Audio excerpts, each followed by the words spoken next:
দেশের মানুষকে মুক্ত বাতাসে নিঃশ্বাস গ্রহণ করার সুযোগ করে দিয়েছেন। এই জন্য আল্লাহর কাছে আমরা শুকরিয়া আদায় করি। আল্লাহুম্মা লাকাল হামদু ওয়া লাকাশ শুকর। এরপরে আমি কৃতজ্ঞতা বোধে ভরে স্মরণ করছি ওই সকল বীর শহীদানদেরকে যাদের অসামান্য অবদান, ত্যাগ, কোরবানি, এমনকি শাহাদাতের রক্তের নজরানার বিনিময়ে আমাদের এই মাতৃভূমি জালিম এবং স্বৈরাচারী শাসন মুক্ত হয়েছে। 2009 সালের পিলখানা ট্রাজেডিতে শাহাদাত বরণকারী 57 জন দেশপ্রেমিক সেনা কর্মকর্তা, 2013 সালের শাপলা চত্বরে ঘুমন্ত মুসল্লিদের উপর, নবী প্রেমিকদের উপর চালানো বুলেটের আঘাতে শাহাদাত প্রাপ্ত বহু শহীদান, 2014-15 সালে বিরোধী দলীয় আন্দোলন দমন করার জন্য একতরফা নির্বাচন করতে গিয়ে গুম, খুন এবং হত্যাকাণ্ডের শিকার বহু বিরোধী মত এবং পথের নেতাকর্মী, 2021 সালে বাংলাদেশের স্বাধীনতার সুবর্ণ জয়ন্তী উদযাপনে বিতর্কিত গুজরাটের কসাই ভারতের কুখ্যাত প্রধানমন্ত্রী নরেন্দ্র মোদীকে বাংলাদেশে আমন্ত্রণ জানাতে গিয়ে শান্তিপূর্ণ প্রতিবাদে গুলি চালিয়ে হত্যা করা প্রায় 25-26 জন হেফাজতে ইসলামের নেতা কর্মীদেরকে সর্বশেষ 2021 সালের জুলাই এবং আগস্টে বাংলার দামাল ছাত্র জনতার উপর নির্বিচারে পাখির মতো গুলি চালিয়ে 2 সহস্রাধিক দামাল সন্তানদেরকে যাদেরকে হত্যা করা হয়েছে, আবু সাঈদ এবং মুগ্ধ সহ যে সকল দামাল বীর যোদ্ধাদের রক্তের উপর বাংলাদেশ নতুন করে আবার স্বাধীনতা ফিরে পেয়েছে, সেই সকল বীর শহীদানদেরকে স্মরণ করছি। তাদের সকলের শাহাদাত কবুল হওয়ার জন্য আল্লাহর কাছে দোয়া করছি এবং তাদের শোক সন্তপ্ত পরিবার পরিজনের নিকট আমরা গভীর সমবেদনা জ্ঞাপন করছি। সংগ্রামী সাথী ও বন্ধুগণ, বাংলাদেশ 2024 সালের 5ই আগস্ট একটি গণ অভ্যুত্থানের মধ্য দিয়ে 15 বছরের স্বৈরতন্ত্র থেকে মুক্তি লাভ করেছে। এই মুক্তির পর আজ 5 মাস অতিবাহিত হতে চলেছে। এখনো পর্যন্ত বাংলাদেশ স্বৈরতন্ত্র মুক্ত হলেও, ফ্যাসিবাদ মুক্ত হলেও পরিপূর্ণভাবে ফ্যাসিবাদের দোষর মুক্ত হতে পারে না। শুধু তাই নয়, বরং এখনো জুলাই এবং আগস্ট বিপ্লব এবং এই বিপ্লবের পরবর্তী বাংলাদেশের লক্ষ্য উদ্দেশ্য এবং আগামী বাংলাদেশ বিনির্মাণ নিয়ে জাতিকে সঠিক দিক নির্দেশনা দিতে ব্যর্থ হয়েছে জাতীয় নেতৃবৃন্দ। আমরা আশঙ্কা করছি যেমনি ভাবে 1971 সালে মহান মুক্তিযুদ্ধের মাধ্যমে বাংলাদেশ স্বাধীনতা অর্জন করার কিছুদিনের মধ্যেই 72-এর বিতর্কিত গোলামীর দাসখত ভারতীয় আধিপত্যবাদের চরম পরাকাষ্ঠা প্রদর্শন করে রচিত বিতর্কিত সংবিধানের মাধ্যমে বাংলাদেশের 71-এর মুক্তিযুদ্ধের চেতনাকে ধ্বংস করা হয়েছিল, 71-এর মুক্তিযুদ্ধের চেতনাকে হাইজ্যাক করা হয়েছিল। ঠিক একই কায়দায় আজ আবার বাংলাদেশের 2024 সালের এই মহান বিপ্লবকেও হাইজ্যাক করার পায়তারা করছে। স্পষ্ট ভাষায় আমরা বলতে চাই, 1971-এ যে মুক্তিযুদ্ধ হয়েছিল সেই মুক্তিযুদ্ধ ছিল জালিমের বিরুদ্ধে মজলুমের লড়াই। 71-এর মুক্তিযুদ্ধ ছিল বৈষম্যের বিরুদ্ধে লড়াই। 71-এর মুক্তিযুদ্ধ ছিল মানুষের মৌলিক নিরাপত্তা এবং মৌলিক অধিকার প্রতিষ্ঠার লড়াই। 71-এর মুক্তিযুদ্ধে ইসলামের সঙ্গে কোনো বিরোধ ছিল না।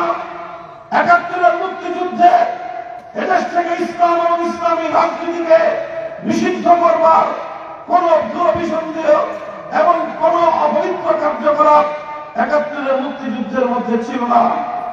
এমনকি 71-এর মুক্তিযুদ্ধ পূর্ববর্তী বাংলার রাজনীতিতে মুক্তিযুদ্ধ চলাকালীন 9 মাস পর্যন্ত বাংলাদেশে কেউ কোনদিন ধর্মনিরপেক্ষতার কথা বলেছে এ কথার প্রমাণ দেওয়া সম্ভব নয়।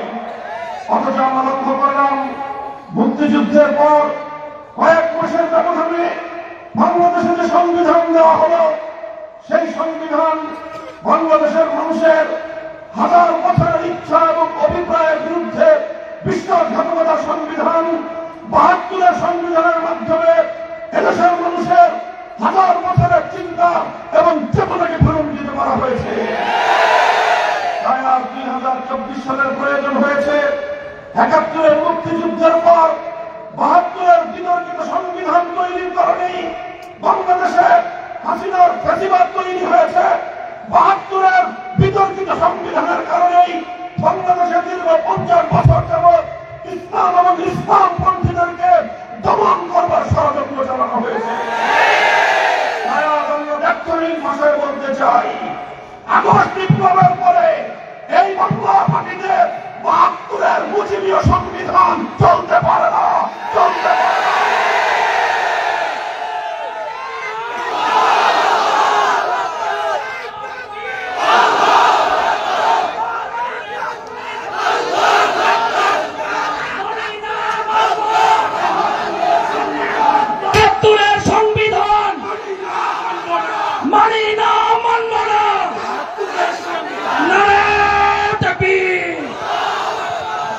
সাথীয় বন্ধুগণ, মনে রাখতে হবে ১৫টা বছর পর্যন্ত বাংলাদেশের মানুষের বুকের উপর এদেশের মানুষের ইচ্ছা, অভিপ্রায় এবং তাদের গণরায় মতামতের বিরুদ্ধে একটি ভিনদেশী রাষ্ট্রযন্ত্র বাংলাদেশের আভ্যন্তরীণ বিষয়ে কূটনৈতিক সমস্ত শিষ্টাচারকে বর্জন করে জোরপূর্বক বাংলাদেশের আভ্যন্তরীণ ইস্যুতে হস্তক্ষেপের মাধ্যমে একটি দেশ তাদের এক কৃতদাসী সেবাদাসীকে বাংলাদেশের মানুষের বুকের উপর ক্ষমতার মস্তকে বসিয়ে রেখেছিল। জাতীয় এবং আন্তর্জাতিক পর্যায়ে বাংলাদেশের মানুষের সকল ধরনের মৌলিক অধিকার খর্ব করবার জন্য আন্তর্জাতিক পর্যায়ে এবং বিশ্ব জনমতকে উপেক্ষা করে আন্তর্জাতিক সম্প্রদায় থেকে বাংলাদেশকে বিচ্ছিন্ন করে রাখা হয়েছিল। আর যখন ২০২৪ সালের আগস্ট মাসে, যখন জুলাই এবং আগস্টে গোটা বাংলার সকল তরুণ, আবার যুদ্ধ তৌহিদি জনতা, সকল স্তরের ছাত্র জনতা, সকল শ্রেণী এবং পেশার মানুষ সেই ভিনদেশী দালালের, ভিনদেশী সেবাদাসী শেখ হাসিনা সরকারের বিরুদ্ধে যখন গণমানুষ ক্ষোভে ফুঁসে উঠেছে, শেষ মুহূর্ত পর্যন্ত সেই দেশটি তার এই কৃতদাসী সেবাদাসীকে বাংলাদেশের মানুষের বুকের উপর চাপিয়ে রাখার অব্যাহত প্রচেষ্টা চালিয়ে গিয়েছে।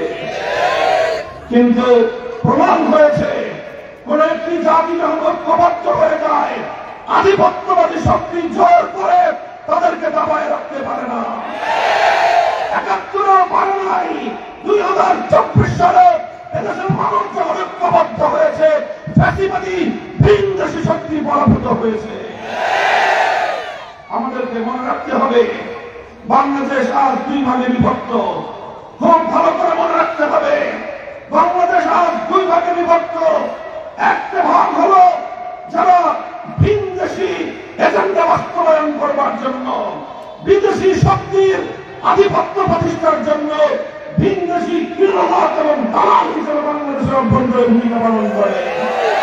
আরেক ভাগ হল দেশপ্রেমী জনতা, যারা বাংলাদেশকে স্বকীয় মর্যাদায়, আত্মমর্যাদা নিয়ে নিজের পায়ে ভুক্তান করে দাঁড়াবার জন্য বাংলাদেশের পক্ষে যারা ভূমিকা পালন করে।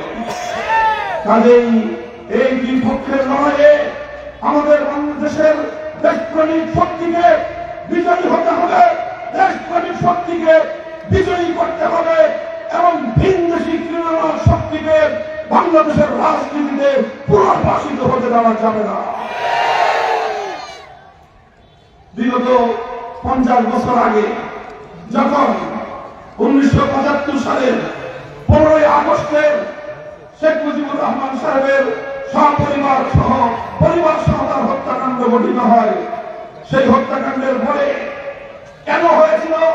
৭৫-এর ১৫ই আগস্ট ইতিহাস তার জ্বলন্ত সাক্ষী। ৭৫-এর ১৫ই আগস্টের জন্য শেখ মুজিবুর রহমান সাহেবের একদলীয় বাকশালী স্বৈরতান্ত্রিক রাজনীতি তার জন্য দায়ী ছিল। ৭১ থেকে ৭৫ সাল পর্যন্ত বাংলাদেশের ৩০,০০০ মায়ের কোল খালি করেছিল বাকশালীরা। ৭১ থেকে ৭৫ পর্যন্ত গোটা বাংলাদেশ গুম খুন হত্যাকাণ্ডের বাংলাদেশে পরিণত হয়েছিল। ৭৪-এর দুর্ভিক্ষে মানুষ না খেয়ে মরেছিল, এমনকি মানুষ সৃষ্টির সেরা জীব হয়ে মানুষ উচ্ছিষ্ট ভোগ করে ডাস্টবিন গুলোতে মানুষ কুকুর এবং কাকের সাথে লড়াই করে নিজের জীবন রক্ষা করবার জন্য উচ্ছিষ্ট ভোগ করেছিল। এই সব কিছুর পরিণামে ঘটেছিল ১৯৭৫-এর ১৫ই আগস্ট। কিন্তু আমরা লক্ষ্য করেছিলাম ৭৫-এর ১৫ই আগস্টের সময় তারপর এই শেখ হাসিনা আন্তর্জাতিক মিডিয়ায় ঘোষণা দিয়েছিল যে জাতি তার বাবাকে হত্যা করেছে তিনি সেই জাতির কাছ থেকে প্রতিশোধ গ্রহণ করবেন। ৭৫-এর ১৫ই আগস্টের পর শেখ হাসিনার সেই ঘোষণা, এটা শুধুমাত্র তার মৌখিক কোনো কথা ছিল না।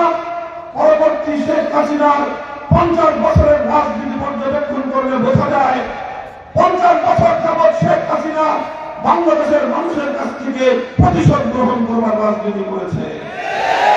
আর এই প্রতিশোধ গ্রহণ করতে গিয়ে তিনি বাংলাদেশকে বিভক্ত করেছেন, বিভাজিত করেছেন।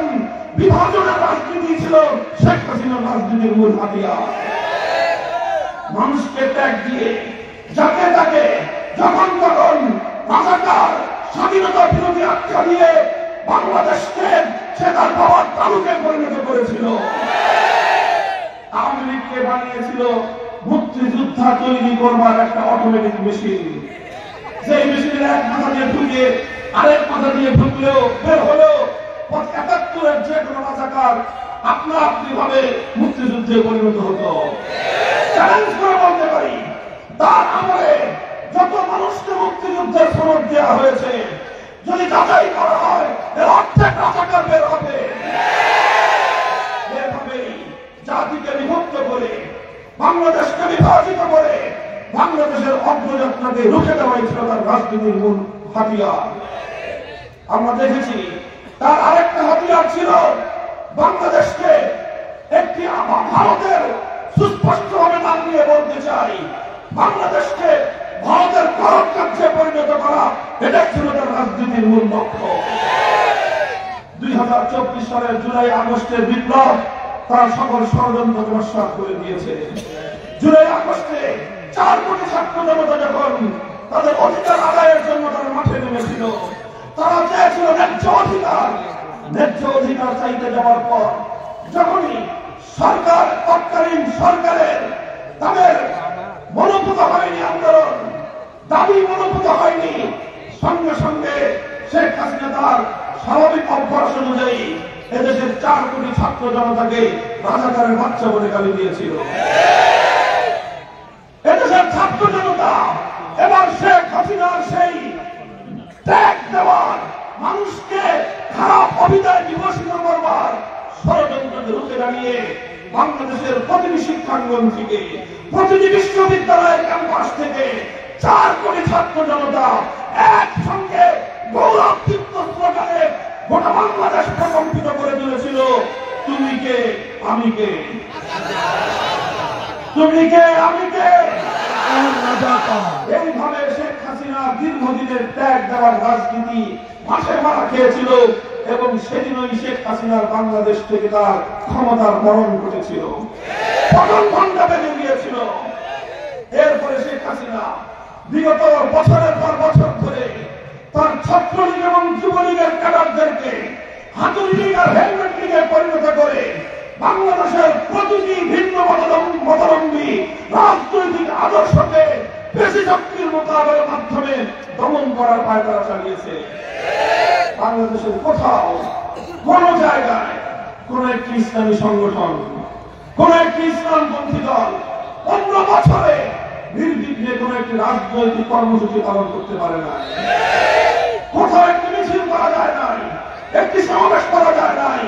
যে কোনো প্রোগ্রাম বাস্তবায়ন করার আগে শেখ হাসিনা এবং তার লেফটেন্যান্টদের কাছে দাসখত দিতে হয়েছে, তাদের কাছে নিঃশর্ত আত্মসমর্পণ করে গোলামীর চুক্তি করে তারপরে সেখানে সমাবেশ করতে হয়েছে।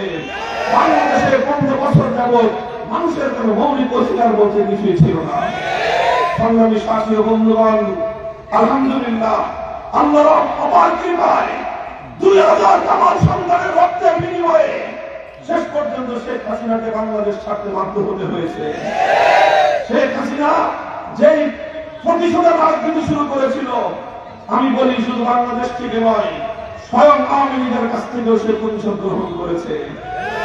আওয়ামী লীগের কাছ থেকেও সে প্রতিশোধ গ্রহণ করেছে।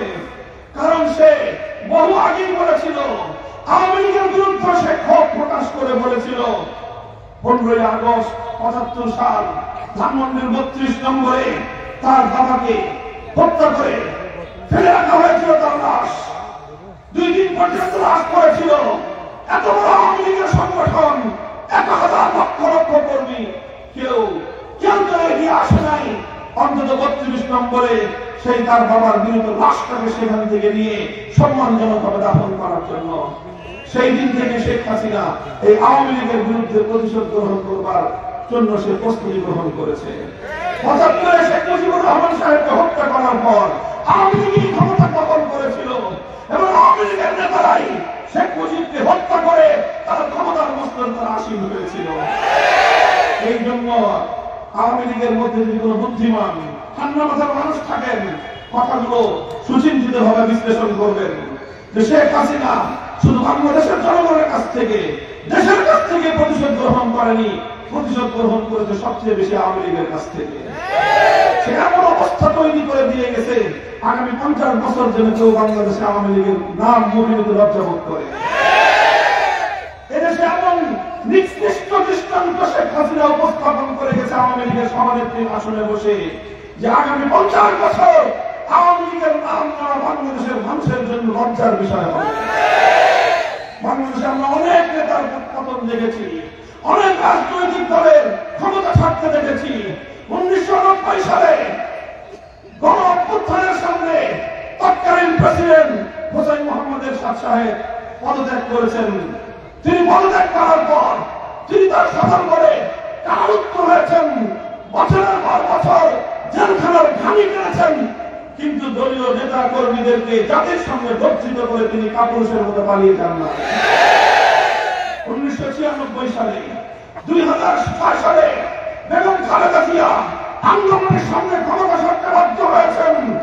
ক্ষমতা ছেড়ে 80 বয়সে বছরের পর বছর অন্ধকার কারা প্রকাশ্যে তিনি দিনাতিপাত করেছেন, কিন্তু তার দলের তার অনুসারীদেরকে, তার নেতা কর্মীদেরকে লজ্জায় ডুবিয়ে দেশ ছেড়ে বিরুদ্ধা পুরুষের মতো তিনি পালিয়ে যান। আওয়ামী লীগের চিন্তাশীল লোকদের কাছে প্রশ্ন, আপনার নেত্রী কাজটা করলো কি? আপনার নেত্রী কাজটা করলো কি? কথা বললে তো চিত্ত হন আমাদের বিরুদ্ধে, আমরা শেখ হাসিনার বিরুদ্ধে কথা বলি। আপনি ঠান্ডা মাথায় নিজে চিন্তা করবেন, আপনার নেত্রী যে কাজটা করেছে বিগত 100 বছরে পাক ভারত উপমহাদেশে কোন রাজনৈতিক নেতা নেত্রী, কোন রাজনৈতিক নেতৃত্বের দ্বারা এমন কলঙ্কজনক ঘটনা ঘটে না। তিনি কেন করেছেন এই কাজ? অথচ তাকে সতর্ক করা হয়েছিল আরো অনেক আগে। বাংলাদেশের গোয়েন্দা সংস্থারা বলেছিল দেশের পরিস্থিতি ভালো নাই, তিনি বলেছিলেন চালাও গুলি। তারা বলেছিলেন জনগণ ক্ষিপ্ত হয়ে উঠছে, তিনি বলেছিলেন চালাও গুলি। তারা বলেছিল একজনকে মারলে একজনই মরে, একজনের জায়গায় 10 জন দাঁড়িয়ে যায়, তাও তিনি বলেছিলেন 10 জনকে হত্যা করো। দেশের মানুষের নিরাপত্তার জন্য কেনা হেলিকপ্টার দিয়ে তিনি এদেশের জনগণের বুকের উপর গুলি চলেছেন। ব্যাগগুলোর মধ্যে, ঘরের ব্যাগগুলোর সংরক্ষিত জায়গায় ব্যবহার করে সন্তান শেখ হাসিনার গুলিতে তার বোন ছাত্রা হয়েছে। নৃশংস, নির্মম, ভয়াবহ, জঘন্যতম, বর্বরতম হত্যাযজ্ঞ চালানো হয়েছে জুলাই আর আগস্টে। চূড়ান্ত পর্যায়ে পর্যন্ত তার কথা ছিল দেশ থেকে মেরে সাফ করে দাও, কারণ এদেশের মানুষ বেঁচে থাকুক শেখ হাসিনা চায় না।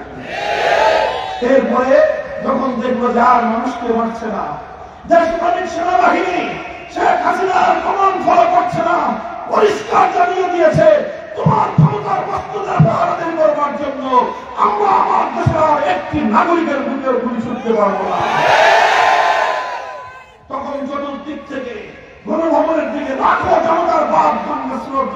হয়েছে, ৪৫ মিনিট সময় বেঁধে দেওয়া হয়েছিল, যদি জানে বাঁচতে চাও ৪৫ মিনিটের দেশ ছাড়ো।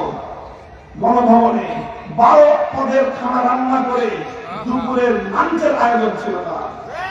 চিন্তা করতে পারেন কতটা নির্মম হলে একটা দেশের প্রধানমন্ত্রী হয়ে ২,০০০ মানুষের বুকের রক্তের উপর দাঁড়িয়ে 12 পদের রান্না দিয়ে লাঞ্চ করতে পারে।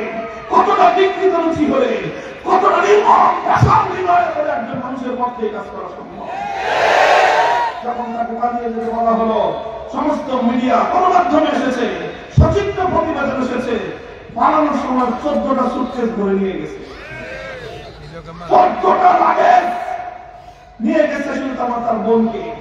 অর্থাৎ তার ছেলে মেয়ে তো আগে দেশের বাইরে পাচার করেছে, যার তার আত্মীয় স্বজন যা ছিল সেগুলোকে বাইরে আগে পাচার করেছে। ছিল একটা বোন, এই বোনটাকে বদল দাবা করে 14টা লাগেজে করে সে উড়াল দিয়ে তার পরম মমতার দেশ, যাদের কৃতদাসী হিসেবে এই দেশটাকে সে জ্বালিয়ে পুড়িয়ে সরকার করেছিল, তাদের কাছে আশ্রয় দিয়েছে। সংগ্রামী সাথী ও বন্ধুগণ, প্রমাণ হয় আজ বাংলাদেশের যে অর্থনৈতিক ভাবে বাংলাদেশের ঝুড়ি তলাটা ছিন্ন করে দিয়েছে, তলাবিহীন ঝুড়িতে পরিণত করেছিল বাংলাদেশকে।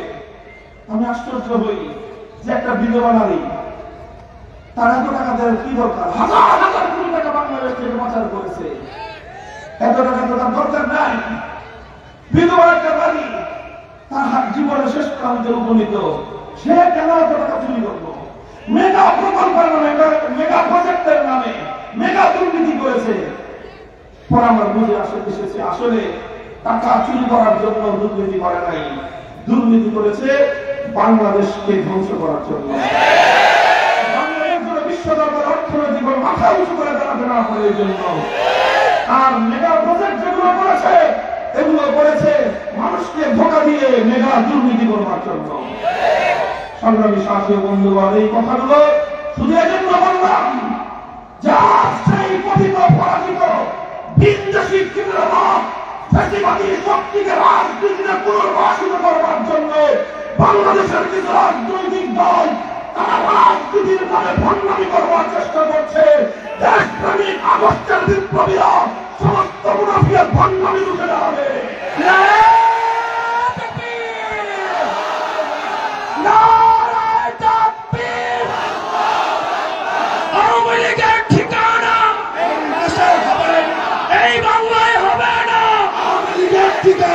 দিল্লি না ঢাকা, ঢাকা ঢাকা, ঢাকা ঢাকা,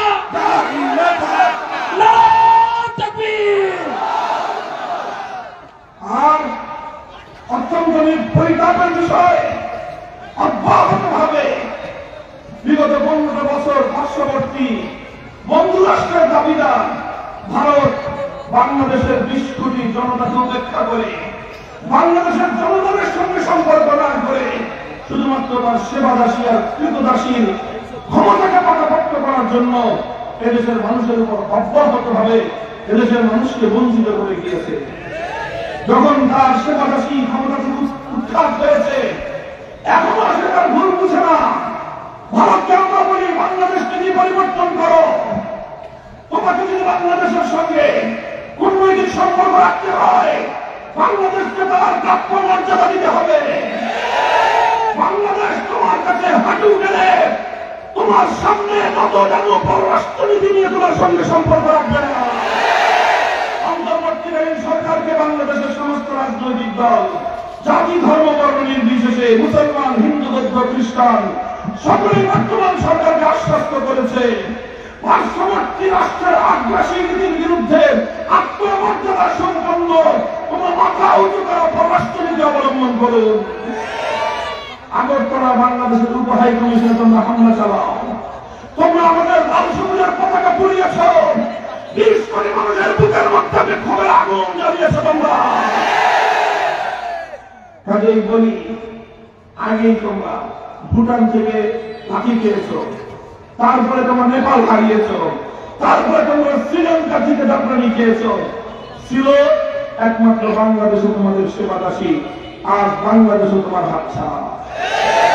এভাবে পার্শ্ববর্তী প্রতিটি ক্ষুদ্র রাষ্ট্রের সঙ্গে ভারত তুমি যত বড়ই হও, নিজের জায়গায় শান্তিতে তুমি তোমার জনগণের দেশের উন্নতি করতে পারবে না। তোমাকে মোদীর হিন্দুত্ববাদ পরিহার করতে হবে। আশেপাশের রাষ্ট্রগুলোর সঙ্গে বিমতাসুলভ আচরণ নয়, বন্ধুত্বসুলভ, আত্মমর্যাদাপূর্ণ, পারস্পরিক সমঝোতার ভিত্তিতে, সম্মানের ভিত্তিতে কূটনৈতিক সম্পর্ক করতে হবে।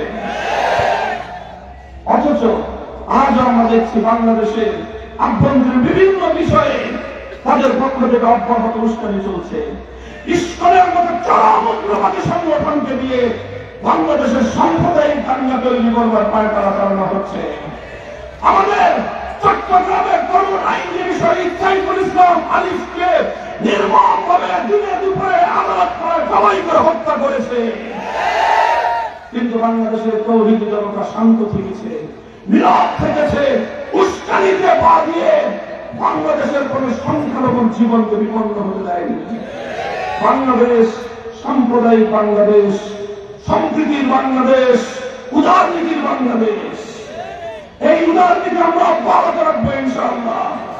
সচিবালয়ে আগুন ধরিয়ে বাংলাদেশ রাষ্ট্রটা কার্যকর করতে চায়, তারা জানে না আগুন দিয়ে অন্যায় এবং অপরাধের কাগজ পুড়িয়ে ফেলা যায়। মানুষের হৃদয়ে তোমাদের জন্য জমে থাকা ঘৃণাকে তোমরা পুড়িয়ে ফেলতে পারবে না। বাংলাদেশের বিভিন্ন সেক্টরে অস্থিতিশীলতা তৈরি করে তোমরা বাংলাদেশকে বিপন্ন করতে চাও। তবলিগের জায়গা, তবলিগের মেহনতের মধ্যেও ইস্তেমার মাঠে রাতের অন্ধকারে দুই পক্ষের মধ্যে লড়াই বাঁধিয়ে দিয়ে খুনি সন্ত্রাসীরা বাংলাদেশ বিরোধী চক্র নিরীহ সাধারণ মুসলমানদের রক্তে টঙ্গীর ইস্তেমার মাঠ রঞ্জিত করেছে।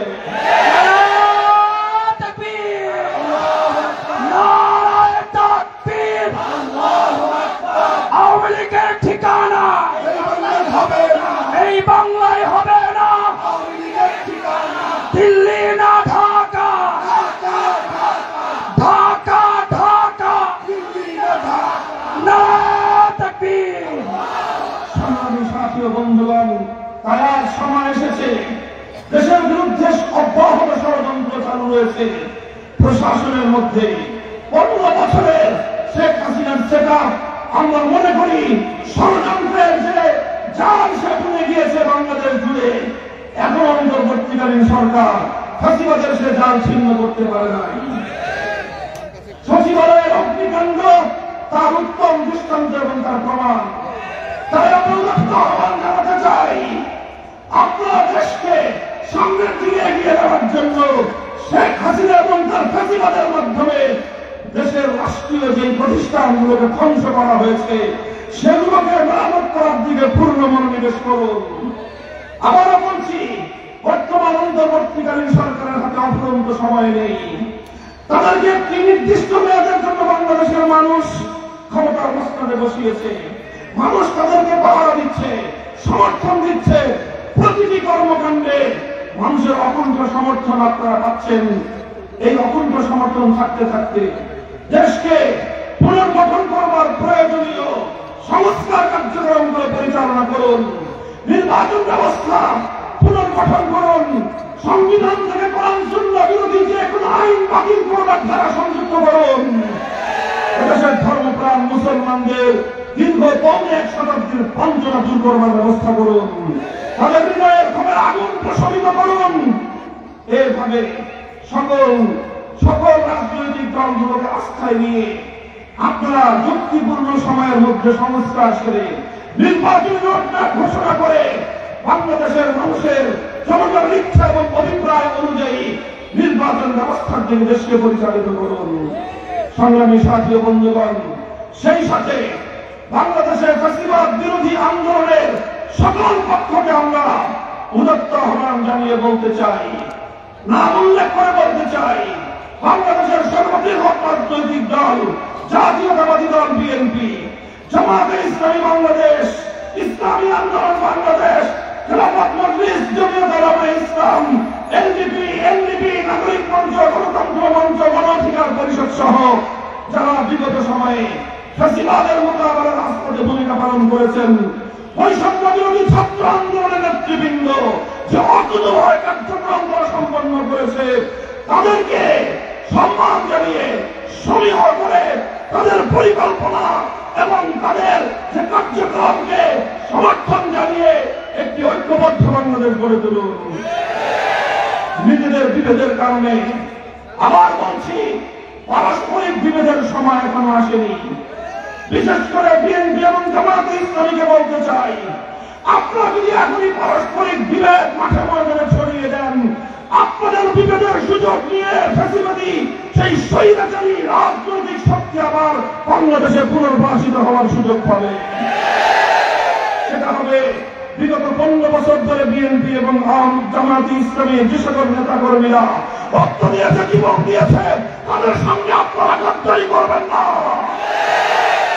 যদি আপনাদের বিরোধের সুযোগ নিয়ে যদি আবার ফ্যাসিবাদ বাংলাদেশের রাজনীতিতে পুনর্বাসিত হওয়ার সুযোগ পায়, বাংলাদেশের জনগণের বীর শহীদদের আদালতের কাঠ করে দাঁড়িয়ে জবাব দিতে হবে আপনাদেরকে। সংগ্রামী সাথী ও বন্ধুগণ, সেই সাথে সকল রাজনৈতিক মত এবং পথের লোকদেরকে আমি উদাত্ত আহ্বান জানাই, এমনকি আওয়ামী লীগের চিন্তাশীল লোকদেরকেও আমি উদাত্ত আহ্বান জানাবো, ঐক্যবদ্ধ হন, বিভেদের রাজনীতি করবেন না। আওয়ামী লীগের নেতা কর্মীরা, শেখ হাসিনা আপনাদের কল্যাণকামী নেত্রী না। আপনারা বুঝেন নাই, ভুল করেছেন, এখনো বোঝার চেষ্টা করুন। আপনাদের সর্বনাশ ঘটিয়েছে অন্য কোন বিরোধী দল নয়, বরং আপনাদের নেত্রী শেখ হাসিনা। তার পথ পরিহার করে চিন্তাশীল, দুর্নীতিমুক্ত, ক্লিন ইমেজের আওয়ামী নেতা থাকলে তাকে সামনে রেখে আওয়ামী লীগের নাম পরিবর্তন করে নতুন ভাবে রাজনীতিতে আসেন। বাংলাদেশের মানুষ আপনাদেরকে স্বাগত জানাবে। সরকারকে আমরা বলতে চাই, বিগত সকল দুর্নীতির মাধ্যমে পাচারকৃত টাকাগুলো অবিলম্বে দেশের মধ্যে ফিরিয়ে এনে দেশ পুনর্গঠনে, উন্নয়নে ভূমিকা রাখুন। সেই সম্পদ, জনগণের সম্পদ, চুরি হওয়া সম্পদ আবার দেশের জনগণের কল্যাণে ব্যয় করবার ব্যবস্থা করুন। যত হত্যাকাণ্ড হয়েছে, 2009 সালের পিলখানার গণহত্যা, 2013 সালের ছাত্র চত্বরের গণহত্যা, 2024 সালের জুলাই আগস্টের গণহত্যা, প্রতিটি গণহত্যার বিচার করতে হবে। ভারত রাষ্ট্রকে বলবো, কোন খুনিকে প্রশ্রয় দেওয়ার চেষ্টা করবেন না। আপনারা বাংলাদেশের বিচার ব্যবস্থার কাছে কোন অপরাধী যদি আপনার দেশে থাকে, আর আপনি যদি আরেকটি দেশের স্বাধীনতা সার্বভৌমত্বকে সম্মান জানান, তাহলে সেই দেশের পলাতক খুনি আসামিকে সে দেশের আইন শৃঙ্খলা রক্ষাকারী বাহিনীর কাছে হস্তান্তর করতে বাধ্য।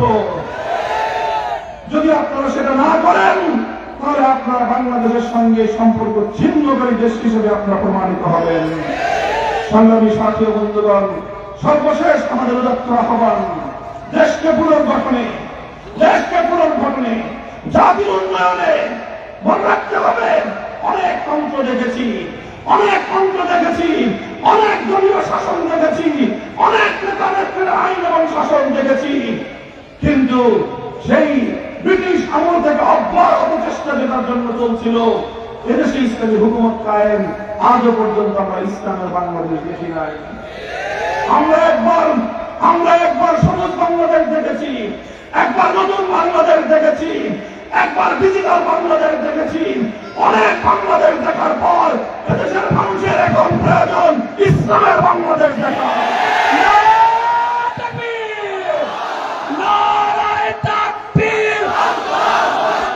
তন্ত্রমন্ত্রের দিন শেষ, খেলাফতের বাংলাদেশ।